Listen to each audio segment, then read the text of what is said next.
News insider का खास programme Urdu खबरनामा देख रहे हैं आप। चलिए तफसीलात में जाने से पहले एक नजर सुर्खियों की ओर।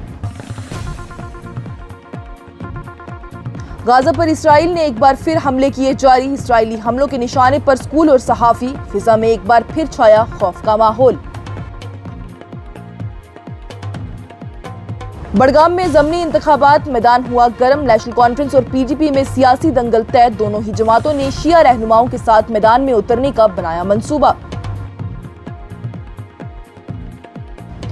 पीएसए हर दौर का हथियार है, हर हुकूमत ने इसका बेलगाम इस्तेमाल किया। पीपल्स कॉन्फ्रेंस के सरबराह सजाद गनी लोन ने एआईएमआईएम के सदर के बयान पर रद्द अमल का किया इजहार। वज़ीर आला उमर अब्दुल्ला ने उर्स शेखुल आलम रहमतुल्लाह अलैहि के मौके पर अवाम को मुबारकबाद पेश की और कहा कि नुंदरेशी का पैगाम आज भी रोशन रास्ता है। कर्नाटक के वज़ीर आला सिद्धारमैया का सनातनी तबके पर तनकीदी बयान, बोले लोगों को इनसे और आरएसएस से दूर रहना चाहिए। दिवाली की तकरीबात पर सपा रहनुमा अखिलेश यादव का बयान, बोले हर साल दिए मोमबत्तियां जलाकर पैसे क्यों जाया करते हैं। गैर हिंदुओं के घर जाने वाली बेटियों की टांगे तोड़ दे मां बाप। बीजेपी की प्रज्ञा ठाकुर के नफरती बयान का वीडियो वायरल हो रहा। दिवाली और क्रिसमस की मुवाजना करने वाली अखिलेश यादव के बयान पर छिड़ी सियासत। बीजेपी ने अयोध्या में समाजवादी पार्टी के दौर की दिलाई याद। कांग्रेस की जानिब से बीजेपी की प्रज्ञा ठाकुर के बयान पर सख्त तनकीद करते हुए पार्टी पर नफरत फैलाने का लगाया गया इल्जाम। अरविंद केजरीवाल का दिल्ली के हालात पर बीजेपी सरकार पर शदीद हमला, बोले 6 महीने के अंदर ही सब कुछ बर्बाद कर दिया। कर्नाटक में सिद्धारमैया के बयानों पर बीजेपी की जानिब से सख्त हमला किया गया। ताहम रियासत के नायब वज़ीर आला डीके शिव कुमार ने खुद को बयानों से किया अलग। दिवाली के मौके पर सरहदों पर सख्ती, बीएसएफ और फौज हाई अलर्ट पर, बोले कौमी सलामती ही है हमारी दिवाली। और पाकिस्तान की जानिब से अपना पहला हाइपर स्पेक्ट्रल सैटेलाइट कामयाबी के साथ फिजा में भेज दिया गया। इस प्रोग्राम को आप तक पहुंचाने में हमारे साथ ताउन किया है ग्लोबल इनोवेशंस कंसल्टेंसी ने, जो कि तालीम के लिए वादी का भरोसेमंद ब्रांड है। स्टार हॉस्पिटल सनत नगर श्रीनगर ने, जहां दुनिया के बेहतरीन डॉक्टर्स हर मर्ज का शिफा बख्श इलाज करते हैं। Birla open minds international school TMT Srinagar ने, सैंसो गीजर जो कि सर्दी के मौसम में गर्म पानी के लिए जम्मू कश्मीर के लोगों का भरोसेमंद ब्रांड है। और Al Fazal tour and travels Anantnag Kashmir ने, जो हज, उम्रा और जियारत के लिए बेहतरीन खिदमत फराहम करते हैं। अब खबरें तफसील के साथ। इस्राएली फौज ने साउदर्न गाजा में दोबारा से हवाई हमले करना शुरू कर दिए हैं। उनका इल्जाम ये था कि हमास ने उन पर वापस से यानी इस्राएली फौजियों को निशाना बनाते हुए हमले किए हैं। हमास ने इन इल्जामात को झूठ और बेबुनियाद करार दिया है। गाजा की सिविल डिफेंस एजेंसी के मुताबिक इन हमलों में कम से कम 11 फलस्तीनी शहीद हुए, जिनमें कि वो लोग भी शामिल हैं जो कि जंग से बचकर एक स्कूल में पनाह लिए हुए थे। फलस्तीनी अफसरान के मुताबिक अक्टूबर के आगाज से अब तक इसराइल ने सीज फायर एग्रीमेंट की कम से कम 47 दफा खिलाफवर्जी की है, जिसमें कि 35 लोगों की जान चली गई है और 146 से ज्यादा लोग जख्मी हो चुके हैं। इसराइली मीडिया रिपोर्ट्स के मुताबिक इसराइल ने हमास पर वर्ज़े सुलह तोड़ने का भी इल्जाम लगाते हुए गाजा में इंसानी मदद रोकने का फैसला कर लिया है। दुनिया भर से इस सूरत हाल पर तशवीश का इजहार हो रहा है, लेकिन अब तक व्हाइट हाउस या फिर अमेरिकी स्टेट डिपार्टमेंट की तरफ से कोई भी ऑफिशियल बयान सामने नहीं आया है। नई रिपोर्ट्स के मुताबिक अमेरिकी और इस्राएली ऑफिशियल्स के दरमियान बातचीत भी हुई थी। इस हमले से पहले एक इस्राएली हवाई हमले में मरकजी गाजा के शहर अज़्ज़वैदा में भी सहाफ़ियों के बिल्डिंग को निशाना बनाया गया, जहां एक सहाफ़ी जाँ बहक हो गया। ये जंग सहाफ़ियों के लिए तारीख की सबसे खतरनाक जंग बन चुकी है, जिसमें अब तक 270 से ज़ायद मीडिया वर्कर्स शहीद हो चुके हैं। ये तादाद पहली और दूसरी दुनिया की जंग, वियतनाम, अफगानिस्तान और यूगोस्लाविया की जंगों से भी ज्यादा खतरनाक है। बड़गाम की असेंबली सीट के लिए सियासी मुकाबले का मैदान गर्म हो गया, जहां जम्मू कश्मीर नेशनल कॉन्फ्रेंस और पीपल्स डेमोक्रेटिक पार्टी दोनों ही बड़ी सियासी जमातों ने अपने उम्मीदवार का ऐलान कर दिया है। जम्मू कश्मीर नेशनल कॉन्फ्रेंस की जानिब से आगा सैयद महमूद को अपनी रस्मी उम्मीदवार नामजद कर लिया गया है। पार्टी की क़ियादत ने उनके नाम की मंजूरी देकर भरोसे का इजहार किया है कि आगा सैयद महमूद बड़गाम की आवाम के बेहतरीन नुमाइंदगी करेंगे। वहीं दूसरी तरफ पीडीपी की जानिब से आगा सैयद मुंतजिर मेहदी को भी अपना उम्मीदवार बनाया गया है। वाज़ेह रहे तो पहले भी उन्हें ही मैदान में उतारा गया था। मेहदी दोपहर 12 बजे तक अपना नॉमिनेशन पेपर फाइल कर देंगे। पीपल्स कॉन्फ्रेंस के सरबराह सजाद गनी लोन की जानिब से पब्लिक सेफ्टी एक्ट को एक जालिम और गलत कानून करार देते हुए कहा गया है कि इसका बेलगाम इस्तेमाल हर दौर की हुकूमत, चाहे वो इलेक्टेड चीफ मिनिस्टर हो या फिर गवर्नर हो, उसने किया है। सजाद लोन की जानिब से ये बयान AIMIM के सरबराह असदुद्दीन ओवैसी के एक पोस्ट पर रद्द-ए-अमल देते हुए कहा गया। उन्होंने कहा है कि जब कश्मीर की हुकूमत के पास इख्तियार था तब भी किसी ने इस कानून को ख़त्म करने की कोशिश नहीं की। जब कर सकते थे तब नहीं किया और ना ही कभी करेंगे, लोन की जानिब से सोशल मीडिया प्लेटफॉर्म X पर लिखा गया। उन्होंने वाज़ेह किया है कि PSA का दिलों पर असर डालने वाला और इंतकामी कानून के तौर पर इस्तेमाल हर दौर में किया गया, चाहे कश्मीर में रियासती हुकूमत हो या फिर मरकजी हुकूमत का राज हो। सजाद लोन ने असदुद्दीन ओवैसी के उस बयान का भी खैर मकदम किया जिसमें ओवैसी ने 1978 से अब तक के तमाम हुकूमतों को PSA के गलत इस्तेमाल पर शदीद तनकीद का निशाना बनाया। लोन ने कहा कि पहली बार किसी ने मुल्क के किसी और हिस्से से इस कानून को उसके असल चेहरे के साथ पुकारा है। सजाद लोन ने जम्मू कश्मीर की पुलिस वेरिफिकेशन सिस्टम को भी सख्त तनकीद का निशाना बनाते हुए इसे नाइंसाफी और मुश्तरका सजा पर मबनी भी करार दिया। उनका ये कहना था कि साल 2025 में भी हम ऐसे पत्थर के दौर के कवानीन के ज़ेरे साए में जी रही हैं जहां पर बाप के जुर्म की सज़ा बेटे भुगतते हैं या फिर बेटे के अमल की सज़ा मां को मिलती है। उन्होंने कहा है कि रिश्तेदारों के जुर्म पर भी पूरे खानदान को नुकसान उठाना पड़ता है, जिसमें कज़न तक को भी नहीं छोड़ा जाता।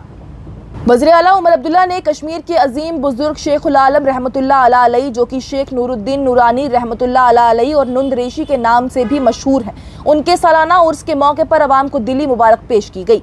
अपने पैगाम में उन्होंने कहा है कि आलमदार कश्मीर का पैगाम हर दौर में अहमियत रखता है और आज के दौर में भी उतना ही रेलिवेंट है जितना कि पहले था। उन्होंने शेख नूरुद्दीन नूरानी रहमतुल्लाह अलैहि को वहदत, अमन और रूहानी रोशनी की मिसाल भी करार दिया, जो कि हर मजहब के लोगों को मुतासिर करते हैं। उमर अब्दुल्ला ने कहा कि शेखुल आलम रहमतुल्लाह अलैहि सिर्फ एक बुजुर्ग नहीं बल्कि एक रोशनी का चिराग है जिनका पैगाम हर दिल को छू लेता है।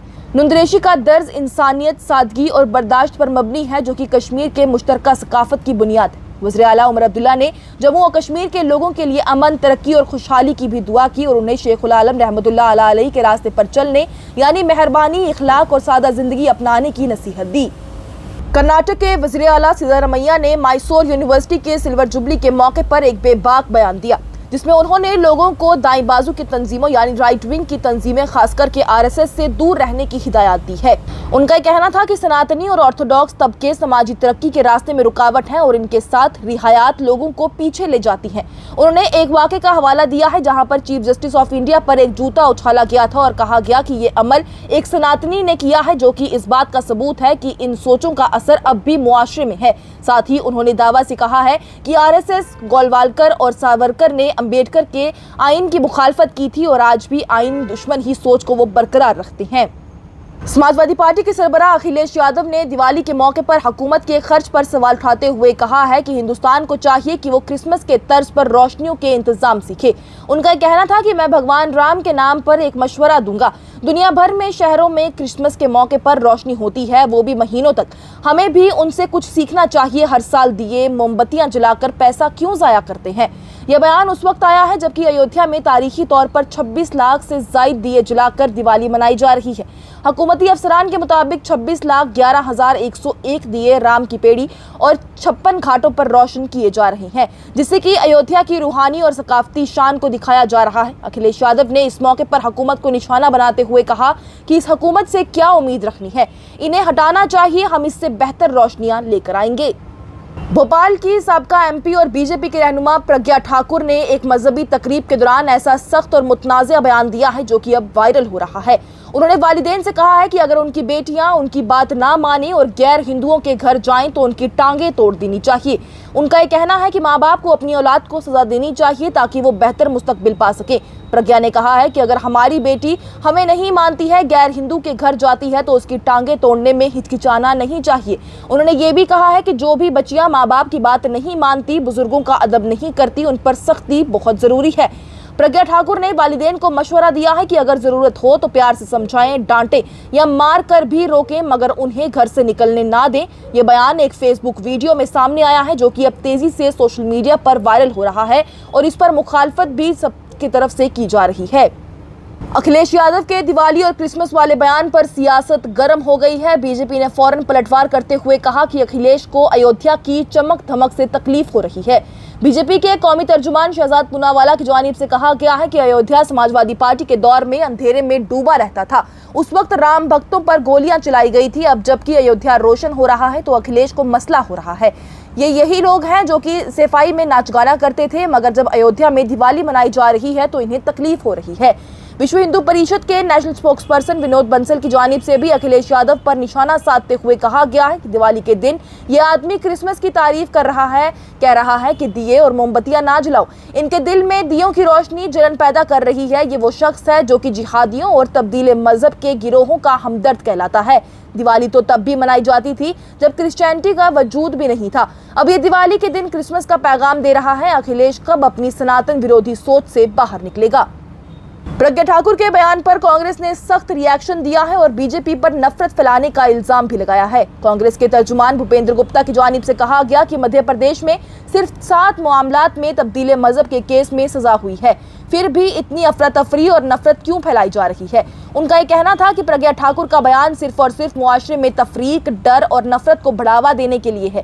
कांग्रेस का ये कहना है कि एक जिम्मेदार सियासतदान का ये लहजा न सिर्फ खतरनाक है बल्कि निजी आजादियों पर भी हमला है। भूपेंद्र गुप्ता ने यह भी कहा है कि बीजेपी की रहनुमा इस तरह के बयानात देकर समाज में जहनी जहर घोल रही है और ये सिरासिर हिंदू मुसलमान तफरीक को बढ़ावा देने जैसा है। कांग्रेस ने ये मांग की है कि ऐसे बयानात की कड़ी मजम्मत की जाए और हुकूमत प्रज्ञा ठाकुर के खिलाफ भी कार्रवाई करे। दिल्ली के ब्रह्मपुत्रा अपार्टमेंट्स में आग लगने के वाकये के बाद सियासत गर्म हो गई। साबका वज़ीर-ए-आला अरविंद केजरीवाल की जानिब से एक्स पर लिखा गया है कि सिर्फ 6 महीनों में ही बीजेपी ने दिल्ली का सब कुछ तबाह कर दिया। ये बयान उस वक्त आया है जबकि टीएमसी के मेंबरान पार्लियामेंट साकेत गोखले की जानिब से भी बीजेपी की दिल्ली हुकूमत को निशाना बनाते हुए कहा गया कि पार्लियामेंट के करीब मौजूद इस बिल्डिंग में 3 फायर स्टेशन सिर्फ 5 मिनट के फासले पर थे, लेकिन किसी ने भी कॉल का जवाब नहीं दिया। गोखले ने कहा है कि उन्होंने खुद भी 1:22 पर फायर डिपार्टमेंट को फोन किया, मगर पहला फायर इंजन 25 मिनट बाद पहुंचा। बिल्डिंग का फायर सिस्टम पानी के बगैर था और अलार्म भी काम नहीं कर रहा था। उन्होंने ये भी दावा किया है कि एम्बुलेंस 1 घंटे बाद आई है और किसी के पास पहली दवा तक नहीं थी। उनकी जानिब से आम आदमी पार्टी ने रेखा गुप्ता की सरकार पर इल्जाम भी लगाया है कि उनकी नाअहली की वजह से दिल्ली बर्बाद होती जा रही है। साकेत गोखले ने कहा है कि अगर पार्लियामेंट के पास आग बुझाने में इतनी देर होती है तो सोचिए बाकी शहर में लोगों का क्या हाल होगा। सिद्धरमैया के सनातनी वाले बयान पर सियासी तूफान बरपा हो गया है। बीजेपी ने फौरन पलटवार करते हुए उन पर इल्जाम लगाया है कि वो करप्शन के इल्जामों से तवज्जो हटाने के लिए आरएसएस और सनातनियों को निशाना बना रही हैं। आरएसएस के रहनुमा राजीव तुल्ली की जानिब से याद दिलाया गया है कि कांग्रेस की दुश्मनी आरएसएस से नई नहीं है बल्कि साल 1948 से ही चली आ रही है, जबकि नेहरू ने इसे कुचलने के लिए कहा था। उनका यह कहना था कि कांग्रेस असल में हिंदुस्तानियत और हिंदुत्व के खिलाफ है। एक दाई बाजू रहनुमा ने तंजन करते हुए कहा है कि सिद्धरमैया जिसका नाम में ही राम है, उसकी बीवी के नाम में पार्वती है, वो सनातनी से दूर रहने की बात कर रहा है। इस सब के दरमियान ही वहां के नायब वज़ीर-ए-आला डीके शिव कुमार ने इन बयानात से खुद को अलग करते हुए कहा है कि वो इस पर तबसरा नहीं करेंगे और सिर्फ कामों का ही जवाब देंगे। जम्मू और कश्मीर में दिवाली के त्योहार के हवाले से सरहदी सुरक्षा को मजीद सख्त कर दिया गया है। बॉर्डर सिक्योरिटी फोर्स और फौज ने इंटरनेशनल बॉर्डर और लाइन ऑफ कंट्रोल पर हिफाजती इक़दामात में इजाफा करते हुए रात भर गश्त, मुसलसल निगरानी और मुश्तरका निगरानी मरकजों को बढ़ावा दिया है। अफसरान का ये कहना है कि कौमी तहफ़्फ़ुज़ ही हमारी दिवाली है और वो चाहते हैं कि अवाम अपना त्योहार पुरसकून और महफूज माहौल में बनाए। जम्मू डिवीजन और नॉर्थ कश्मीर के सरहदी इलाकों में जवानों को 24 घंटे के लिए मुकर्रर कर दिया गया है ताकि किसी भी गैर मामूली हरकत का फौरन जवाब दिया जा सके। अफसरान ने यह भी बताया है कि बीएसएफ और फौज के दरमियान राब्ता मजीद मजबूत बनाया गया है और उनकी कोशिश है कि किसी भी इम्कानी खतरे को बरवक्त रोका जा सके। देहाती अवाम ने भी तस्दीक की है कि सुरक्षा अफराद रात के औकात में भी गश्त करते हुए नजर आ रही हैं और सरहदी इलाके लगातार से निगरानी में हैं। और पाकिस्तान ने पहली दफा अपना हाइपर स्पेक्ट्रल सैटेलाइट H1 कामयाबी से फिजा में भेज दिया है, जो कि मुल्क के लिए एक अजीम तरक्की का कदम भी कहा जा रहा है। स्पेस एजेंसी सुपार्को के मुताबिक ये सैटेलाइट चाइना के जिक्वान सैटेलाइट लॉन्च सेंटर से ही इतवार के दिन लॉन्च किया गया।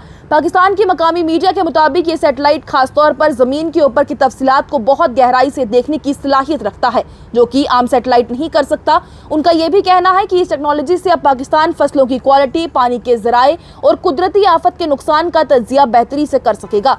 वहां के वजारत खारजा का ये कहना है कि ये सैटेलाइट अब एग्रीकल्चर, इन्वायरमेंट, शहरी मंसूबाबंदी और डिजास्टर मैनेजमेंट जैसे शोबों में भी मुल्क की सलाहियत को काफी बेहतर बना देगा।